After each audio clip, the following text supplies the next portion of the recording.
They've been very good defensively. The kid Baker and Harper have been very impressed with them on tape. Baker, I think, has a really good feel for the game. Can go off the bounce, can shoot it. His percentage is not great, but it looks good every time it leaves his hand. And then Harper is, a kid that's a wing, but he's really big, really strong, and so he can pose some mismatch problems. And so I've been impressed with them. I think they're well coached. I think they play hard. I think they compete. I think they play very well together. So it's a good team and be a good challenge for us. When you have to stop the transition game, does that in any way compromise your rebounding, defensive rebounding? I don't think so. I don't think so. We it may affect our offensive rebounding a little bit. Maybe we don't send as many guys because we're cognizant of that we have to make sure we have good balance and things like that. Sometimes when you're playing against a team that doesn't run, you maybe just send more guys to the glass because they're not going to push it. They're not going to maybe take advantage of it. And so I don't think it should. And we struggle rebounding. That's something that we've been inconsistent with. Hopefully we can start to become a consistently good rebounding team. Yeah, it's obviously only 8 games here, Jeff, so it's a small sample size, but I had seen where, as measured by like possessions per game, y'all are one of the 20 slowest teams in Division I so far this season. I was curious how much of that's just kind of happenstance or how much of that's like a conscious strategic. Yeah, I don't know. I mean, I don't pay attention to that. So I'm not, and so I don't necessarily understand the points per possession, the metrics and things like that. So it's, I don't know, like we haven't shot the ball well. So I don't know if that has anything to do with it.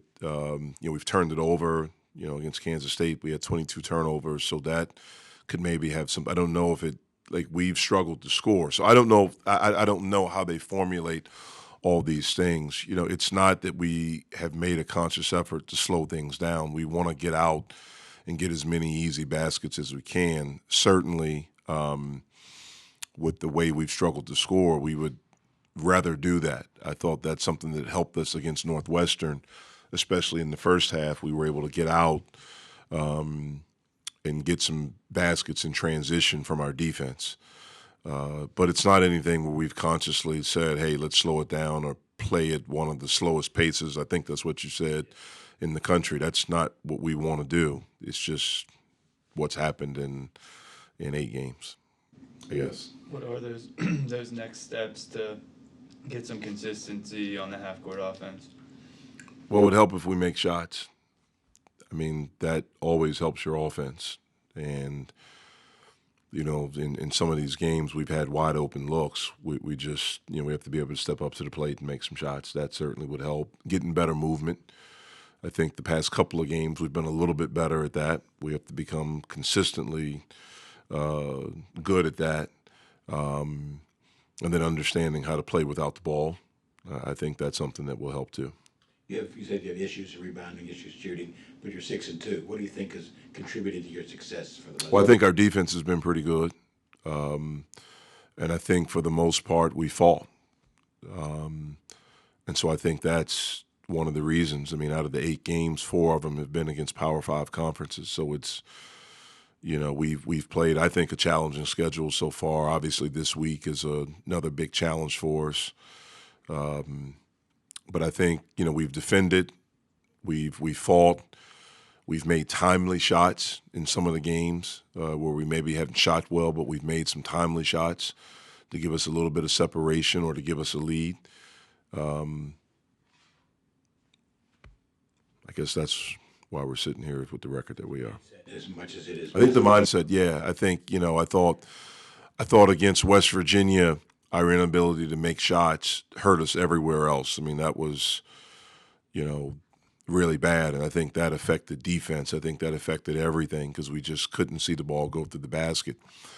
I think we've grown up from that a little bit, from that experience, and we've been able to defend pretty well, I think, even in the midst of these droughts that we've had in just about every game. Coach, when you look at you guys and Rutgers, you're kind of similar teams on paper, you know. Not great shooters, but can defend really well, both up-and-coming programs a little bit. What is it like to kind of be able to look across to the other sideline and see a team that looks a lot like you guys? Yeah, well, I mean, I have a lot of respect for their program, especially their coach. I think he's a really, really good coach, and I think he does things the right way, and he took over a tough situation, and they've made strides. I don't look at them and say, hey, they're like us. I just look at them and say, hey, I think they're pretty good. I think they have good talent. I think he maximizes the talent, and I think he puts his guys in positions for them to have success individually and collectively. And to me, that's the sign of a good coach and a program that's going in the right direction, and I think they are. Going back a little bit to the pace discussion, Jeff. I mean, given how Trey and X play, some of their characteristics and their attributes. I mean, you've said previously where you're not wedded to a particular style where you like to meld it around your personnel. How ideally would you kind of like your team to play, given some of the traits of the two guys who I guess overwhelmingly had the ball in their hands? I'd like us not to turn the ball over. That's been a problem for us. I'd like us to, be able to make some shots. I'd like for us to be stingy defensively. I'd like for us to get easy baskets when we can. And I'd like for us to win, period. So whatever it takes to win, that's what I'd like us to do. Jeff, this is a little off the board, but I know you've got to know Mike Tomlin pretty well since you got here. Given the year that they've had with the adversity that they've had and kind of your dealings with him, what have you kind of taken away from your relationship with him, and what kind of impresses you about what he's been able to do as a coach under those circumstances? Yeah, well, I'm not surprised. I mean, I guess people maybe nationally or maybe locally are, but I'm not surprised. I think Mike thrives in these situations. I think he's a really good coach, and really good coaches, you figure out a way, and you have to make adjustments. And I think they've made adjustments. He and his staff I think they've made adjustments. I think Mike has stayed positive, and I think that permeates throughout the culture of their organization and especially their football team. He instills a belief in those guys because of the belief that he has in himself and his system. And so I'm not surprised by it. I'm obviously happy for him, happy for them.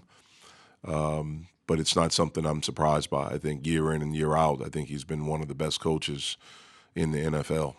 And it's unfortunate that they've had to lose everyone for people to maybe appreciate that. Sometimes you can take really good things for granted. During the season, Jeff, things obviously get incredibly busy. I mean, how much time do you have for things like that, like to watch a football game? I make time for it. Look, I'm busy, but this is my job. It's not my life. So I make time for it. I make time to watch that. I make time to spend time with my family, especially my kids, as much as I can. I try to make time to spend time with my wife, to do things fun. I don't watch tape 24 hours a day or do basketball 24 hours a day. This is something that I love and I'm passionate about, but it's not my life. That's something I learned from my dad, and it's something I've really tried to be cognizant of. Family, friends, doing things that are fun, those things are way more important than just wins and losses. So. Were you like as a young coach too, or? I don't know. I don't remember, to be honest with you. I don't know. How easy can it be to kind of lose that balance of where you're in such a high profile gig and there's pressure on you, and Yeah, I think. people expect you sometimes to never sleep and watch film constantly. Yeah, I mean it's. I think it depends on who you are and where you are in your profession and where you are in your career. I've been fired, so I've been at the lowest point. I've also been a guy that at 27 had a job that people didn't think that I should have. And, at 31, I was in a Power 5 conference. At 33 or 34, whatever age, I think it was 33, I was in the Elite Eight. and finished the season ranked 5th or 6th, depending on what poll you looked at. And so I've been through a lot of different things in this profession, even though I still consider myself young. And so it's easy when you're a young coach to get caught up and wrapped up into, well, this is what I think coaching should be. One of the great things that I've had, and I've been very fortunate, I had a dad that was in the profession and that coached at every level. But then one of the best pieces of advice I got when I got into this and I became a head coach was from my college coach. And he said to me, don't try to be your dad and don't try to be me. Don't try to be him. Be you. And be very comfortable with that because who you are is good enough. And so I've really tried to lean on that. I've been fortunate to be in these amazing situations and in these positions. One of the coolest things, it was in 2014, I was on a plane with Coach K and Coach Boeheim, headed from Colorado Springs to Las Vegas for the USA national team. We were getting ready for the World Cup. And I sat there and I just watched and I listened to them. I think it was about an hour and 15-minute flight. I just listened to them. I didn't really say a word unless I was asked a question. And I remember when we landed in Vegas, I called my wife and I said to her, I just sat for an hour and 15 minutes and listened to these two guys, and both of them will have over 1,000 wins. So it's be over 2,000 wins between them. And they're so different. And it's the perfect example of you have to be comfortable doing it the way you do it. Coach could never do it the way Coach Boeheim does it. Coach Boeheim couldn't do it the way Coach does it. But they're both incredibly comfortable with the way they do it. And it's so different. It's polar opposite, but they've won a lot of games. And so you have to be comfortable with who you are. There's some coaches that may watch tape all day and do that, and this is their life. And it's nothing wrong with that. At least for me, I don't judge anyone.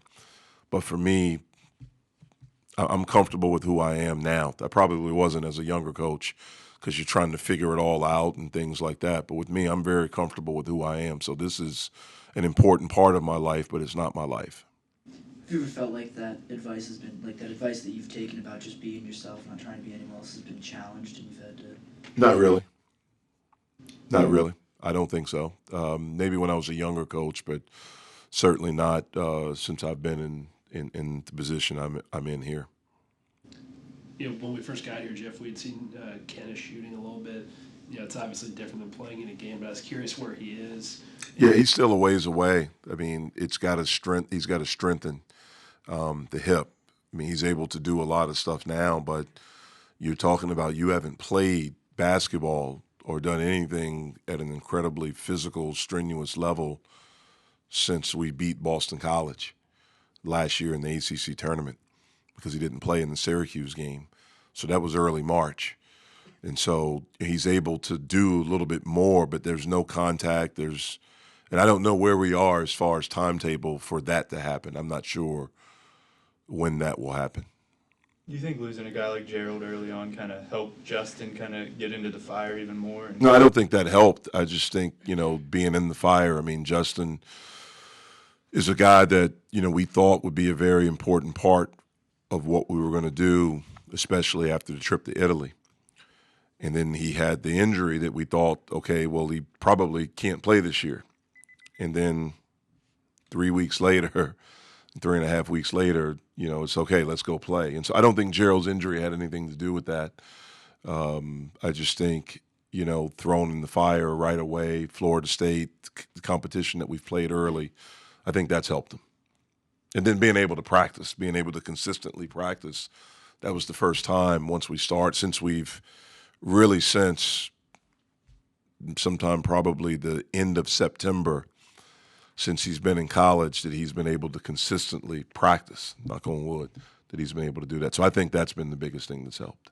What does it say about Justin as both a person and a player, that he went from potentially not being able to play this year to he was MVP of the Fort Myers tournament? What does it say about his ability to, I guess, deal with the adversity? Or Yeah, I'm not surprised about that part, the dealing with the adversity. I've always thought he was a tough kid, where he's from, where he played in high school, who he played for, his family, his background, all of those things. So I'm not surprised by that. One of the things that was really interesting is that when he had the injury, when it happened, I was there, and it was gruesome, and you thought, but the next day he's saying to us like, "I'm fine, I'm playing," and so he was like, bothering the trainer to get back out there. Like I'm not hurt, I'm fine, even if it's torn. Like I'm playing, like I'm good, my knee feels fine. So he had that right away that, you know what, like I'm going to be okay.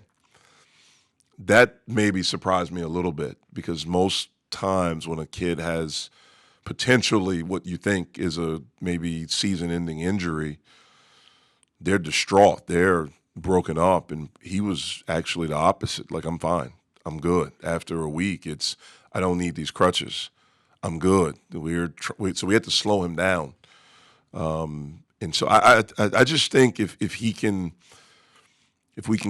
keep him healthy and he can consistently practice and really get, I think I hope that his growth just continues because he has a chance to, I think, be a really good player, but he's got to fall in love with the process of becoming the best version of what he can be. You talked a few weeks ago about Justin. You think he can reach, a few more levels like you just said, but he needs to improve his motor, I guess, like you said, fall in love with the process. Did you see that at all since? Yeah, I've seen it. I've seen it every day. Again, we've been on him, and I told him I'm going to be on him because he has a chance to be really good, and our program needs for him to become really good.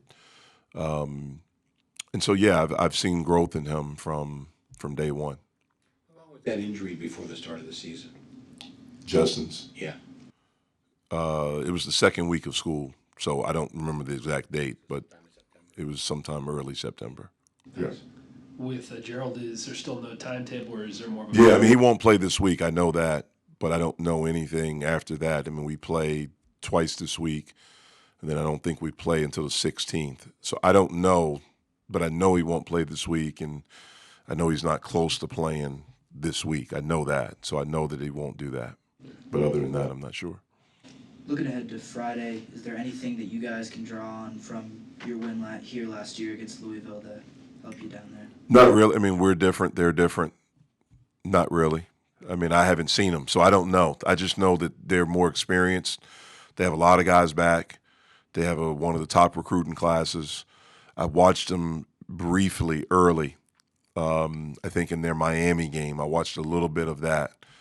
But I don't know them enough to get into detail about them. I mean, my focus has been on Rutgers, so I don't know Louisville enough. I just know that they're really good. I think I just saw they're number one in the country now, and I know they're very, very talented.